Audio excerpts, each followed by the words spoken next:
Hello everyone, welcome back to my channel, or if you're new, welcome. My name is Faith. Thank you so much for being here. In this video, I'm going to be telling you all about my labor and delivery story. As I sit here today, it's been a week and 1 day since my labor and delivery. I'm posting this video a few days after, but just so you kind of know where I'm at when I'm filming this, it's been a week and a day since I had my baby Summer Drew. I did post a mini short birth vlog. If you haven't seen that yet, I will link it down below in the description box. But I really wanted to just sit down and tell you everything that happened, how everything went, and then of course at the end I'm gonna bring in Miss Summer so that you guys can meet her. She's taking a nap right now, so hopefully I can get my part in and then bring her in so that you guys can see her. So I have all my notes here too on my phone because I want to make sure I cover everything. Summer was born on June 13th, which was a Thursday. On the Monday of that week, so 3 days prior, I noticed that I lost my mucus plug. And I always thought that it was going to be super gross or weird, or I was kind of freaked out by it, but it's literally just like boogers. It kind of looks like clear gel. It's nothing super gross. So that made me think that I was somewhat progressing or like maybe dilated a little bit more. The week prior at my 38-week appointment, I was 80% effaced and 1 centimeter dilated, I believe. So I was thinking maybe I've dilated a little bit more. I had been sort of crampy during the weekend, but nothing major. Then on, let's see, so that was Monday. Tuesday, nothing really happened. Wednesday the 12th, I started noticing more crampiness. There wasn't really a lot of tightening, which I know is what it's supposed to feel like. It was more just like a period cramp that would come, and it started to get really regular, but it was super mild and it didn't last long each time. So I'd say for a good 2 hours on Wednesday during the day, I had these period-like cramps every 5 to 10 minutes, but they only lasted like 20 to 30 seconds. I did actually call my doctor just because of the length of time. I was having them for at least 2 hours, and it was like 5 to 10 minutes apart. So they say to call when it's 5 minutes apart and at least 30 seconds long. So I wasn't fully there yet, but I was just kind of curious if I should do anything. They said it might be early signs of labor, but it might not be. Keep tracking them, and if it gets more intense, call back. So that afternoon, nothing really happened, but then the early morning of the 13th, which was the day Summer was born, I woke up to like a really serious cramp. It wasn't anything super painful. It was just like, oh, okay, that's something a little bit more aggressive than what we were dealing with yesterday. So I actually still have in my notes, I was keeping track of all my contractions, and I don't want to delete this, I just think it's so fun. But the first contraction that I timed was at 2:26 a.m. on Thursday the 13th, and from that point on, from when I woke up, they were like 3 minutes apart, 4 minutes apart. They still were only lasting about 30 seconds though, but they were really close together. So I timed them from 2:26 until about 3:30, so a full hour. And again, they were like 3-4 minutes apart. They were pretty like noticeable. So I did call the on-call doctor. Even though I really felt like I was truly going to be in labor, I still felt really bad calling the on-call person so early in the morning, but you just have to do it. Nick was like, just call, like that's their job, they're used to it. So I called her. I explained that my contractions were like anywhere between 3 and 5 minutes apart, and they were lasting about 30 seconds. And what she initially said was, well, if they're only lasting 30 seconds, that normally doesn't change the cervix if they're just lasting that 30 seconds. But I kind of felt like they were real. She then asked at my last appointment if I had anything going on down there, and I told her that I was 80% effaced last appointment and 1 centimeter dilated, and that made her say, yes, I think you should go to the hospital.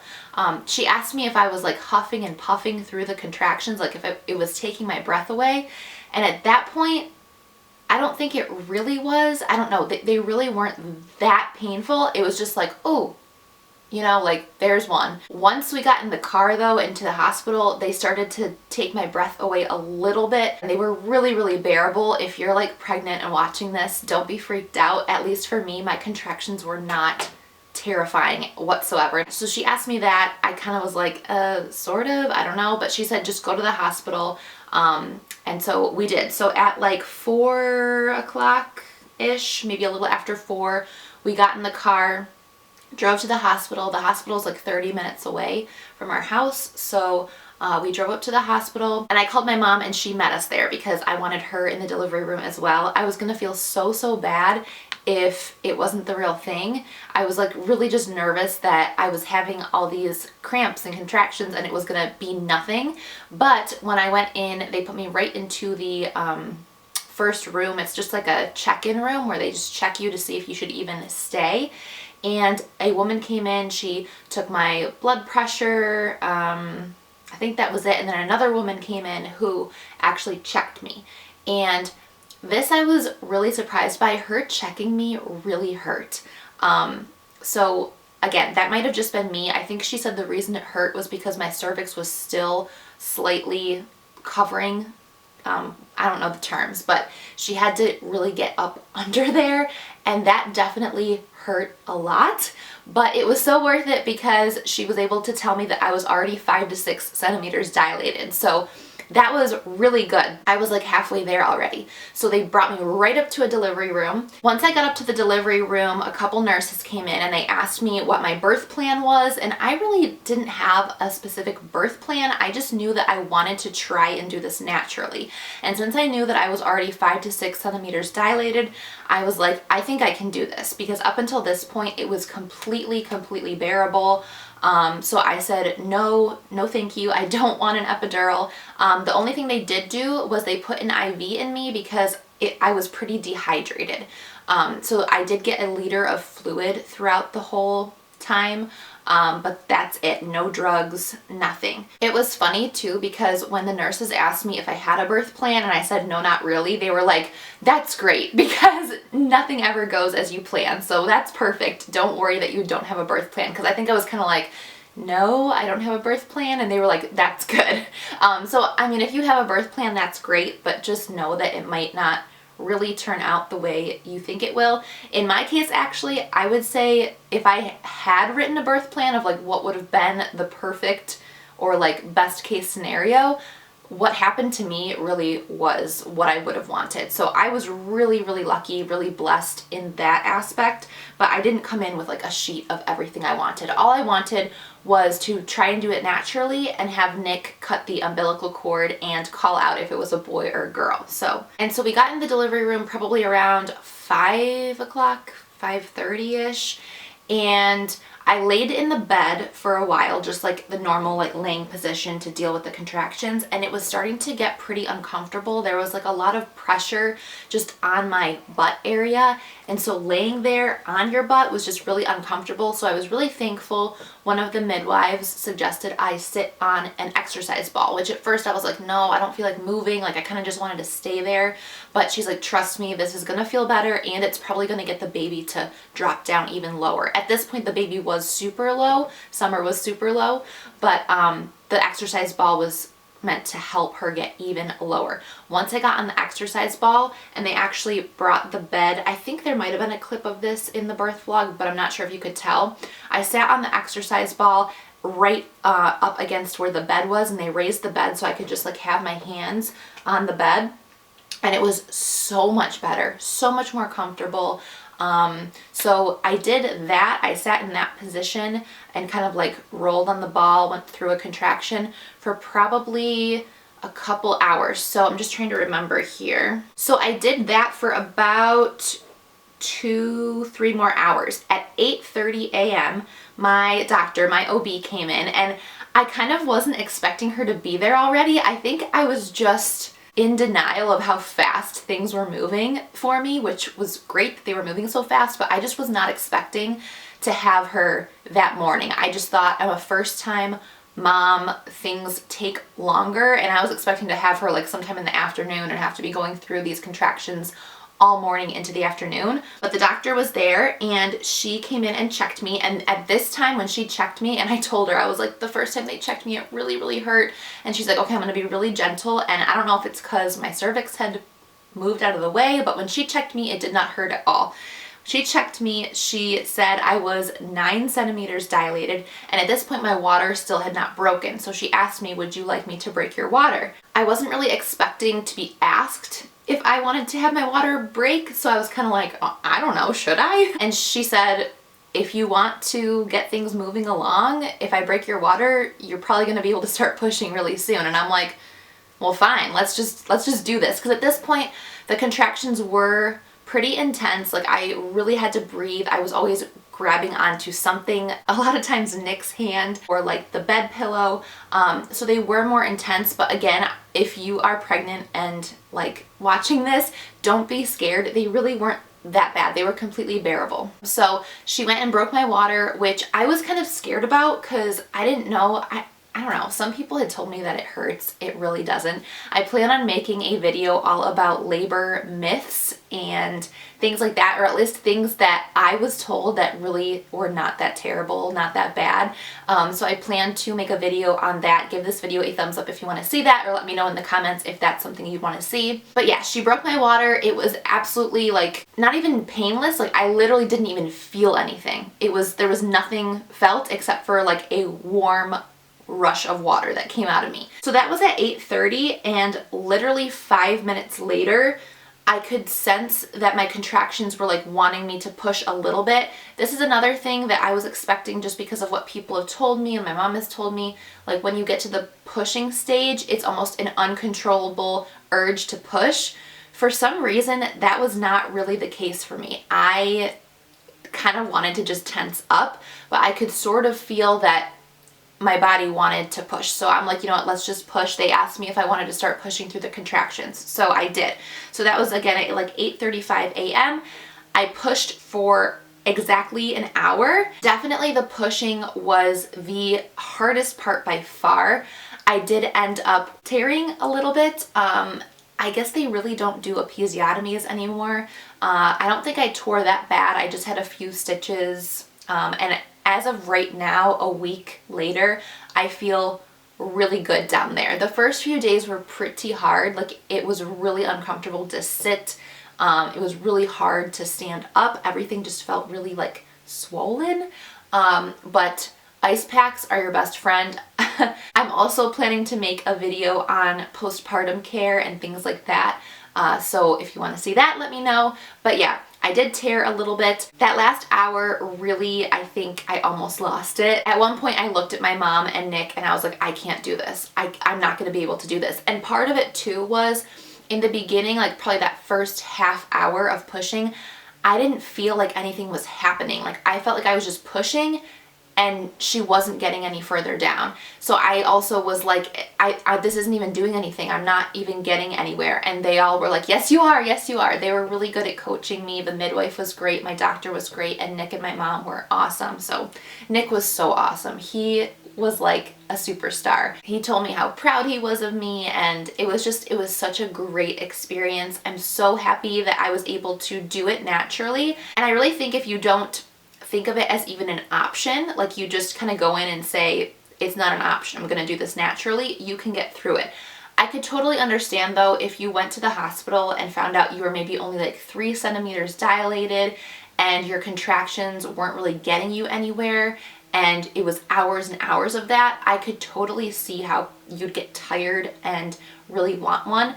In my case, everything progressed so quickly. I mean, I got to the hospital at 4:30 or 5 and had her by 9:45. So it really was just a superb delivery story, and I was able to do it naturally. Tips I have for doing it naturally is honestly get on an exercise ball, at least try it, even if you don't feel like you want to move because you're just like tense.